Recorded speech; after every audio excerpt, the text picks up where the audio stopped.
स्वागत है आपका इस खास विश्लेषण में। आज हम प्राचीन ग्रंथों और आधुनिक लोक कथाओं के पन्नों को पलटकर महाभारत के सबसे खौफनाक रहस्य पर चर्चा करने वाले हैं। अमर योद्धा अश्वत्थामा रहस्य। सच कहूं तो ये सिर्फ एक प्राचीन कथा नहीं है, बल्कि एक ऐसा रहस्य है जो आज भी हमारे इर्द गिर्द जिंदा है। तो चलिए बिना किसी देरी के इसमें गहराई से उतरते हैं। अब इतिहास के उन पुराने पन्नों में जाने से पहले जरा इस बारे में सोचिए, क्या कोई इंसान वाकई 5000 सालों तक जिंदा रह सकता है? एक ऐसा रहस्यमय योद्धा जो कथित तौर पर हजारों सालों से जंगलों में भटक रहा है, जिसके शरीर से खून और मवाद की अजीब सी गंध आती है और जो आज भी अपने घावों पर लगाने के लिए सिर्फ तेल और हल्दी मांगता है। सुनकर ही रोंगटे खड़े हो जाते हैं ना? आइए इस खौफनाक आधुनिक रहस्य की जड़ों को तलाशते हैं। भाग 1, 5000 साल का रहस्य। इस पूरे रहस्य को ठीक से समझने के लिए हमें सबसे पहले अमरता के इस कॉन्सेप्ट को समझना होगा।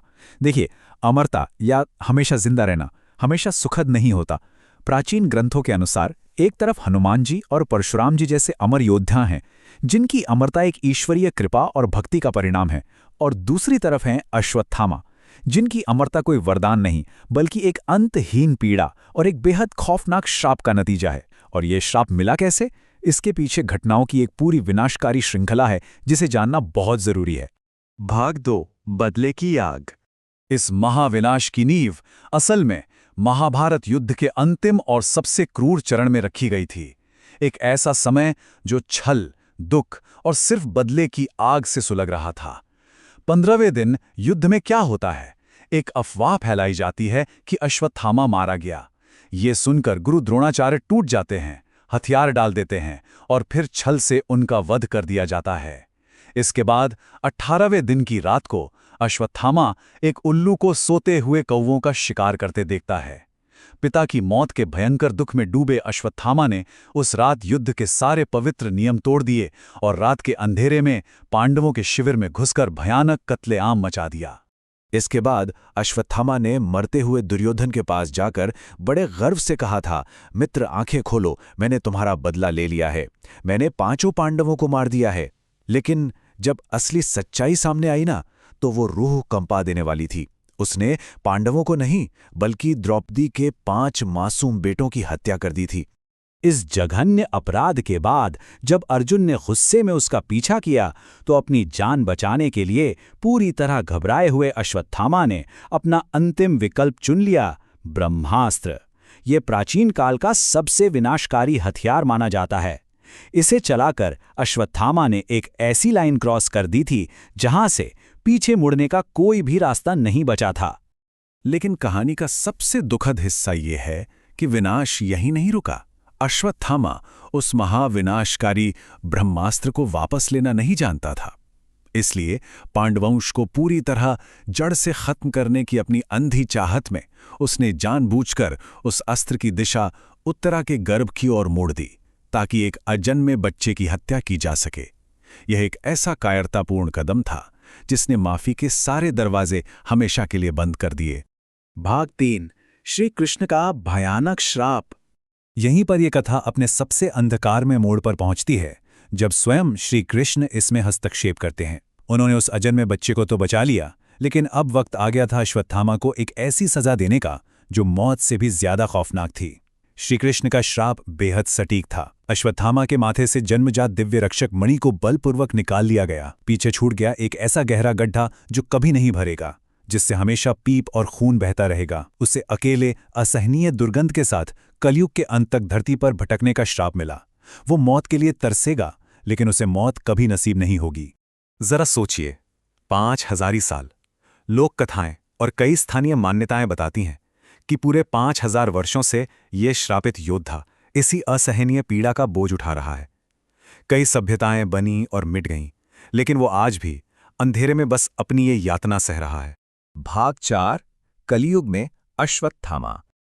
अब आप सोचेंगे कि ये तो सिर्फ पुरानी बातें हैं, लेकिन ऐसा नहीं है। आज भी स्थानीय किंवदंतियों में इसके चर्चे हैं। सदियों से लेकर आज तक की घटनाओं को देखें तो एक बड़ा ही अजीब और खौफनाक पैटर्न सामने आता है। 12वीं सदी में राजा पृथ्वीराज चौहान का माथे पर घाव वाले एक विशालकाय व्यक्ति से प्राचीन विद्या सीखना, फिर मध्य प्रदेश के असीरगढ़ किले में रात की रहस्यमयी गुप्त पूजा, एक डॉक्टर का विशालकाय मरीज का इलाज करना और नर्मदा किनारे साधुओं द्वारा किसी दैत्याकार व्यक्ति को अस्वाभाविक गति से चलते देखना, ये सारी घटनाएं कहीं ना कहीं एक ही तस्वीर बनाती हैं। इन आधुनिक दावों में सबसे दिलचस्प रहस्य मध्य प्रदेश के गुप्तेश्वर महादेव मंदिर से जुड़ा है। स्थानीय निवासियों और पुजारियों का आज भी पक्का विश्वास है कि अश्वत्थामा स्वयं हर सुबह यहां पूजा करते हैं। बंद दरवाजों और खतरनाक रास्तों के बावजूद हर सुबह शिवलिंग पर ताजे गुलाब, बेलपत्र और गुलाल का मिलना एक ऐसा रहस्य है जिसे आज की आधुनिक तकनीक और कैमरे भी नहीं सुलझा पाए हैं। और ये रहस्य तब और पक्का लगने लगता है जब हम उस ग्रामीण डॉक्टर की कहानी सुनते हैं। डॉक्टर ने साफ बताया था कि मरीज के माथे के ठीक बीचों बीच एक गहरा बदबूदार गड्ढा था जो किसी सामान्य हथियार का घाव बिल्कुल नहीं लग रहा था। इलाज के बाद उस विशालकाय मरीज का अचानक रहस्यमयी तरीके से गायब हो जाना, ये सब प्राचीन ग्रंथों में वर्णित उस मणि निकाले जाने वाली घटना से हूबहू मेल खाता है। भाग 5, श्राप से मुक्ति का मार्ग। तो क्या इस असीम और भयानक पीड़ा का कोई अंत है भी? ग्रंथों की माने तो हाँ, इस कभी न खत्म होने वाली यातना का भी एक पूर्व निर्धारित अंत लिखा गया है। जहां हनुमान जी और परशुराम जी जैसे चिरंजीवी ईश्वरीय कृपा से समाज की रक्षा या प्रतीक्षा कर रहे हैं, वहीं अश्वत्थामा का वजूद सिर्फ और सिर्फ उसके पापों के प्रायश्चित से जुड़ा है। उसकी इस अमरता का एक लौकिक उद्देश्य है जो कलयुग के अंत पर जाकर पूरा होगा। जरा भविष्य पुराण की इस भविष्यवाणी पर गौर कीजिए। ग्रंथों के अनुसार जब इस युग में पाप अपनी चरम सीमा पर होगा, तब भगवान विष्णु के अंतिम अवतार यानी कल्कि अवतार का जन्म होगा और अश्वत्थामा को अपनी मुक्ति तभी मिलेगी जब वो कल्कि अवतार के साथ मिलकर अंतिम धर्म युद्ध लड़ेगा और अधर्म का नाश करेगा। बस यही उसके प्रायश्चित का आखिरी रास्ता है।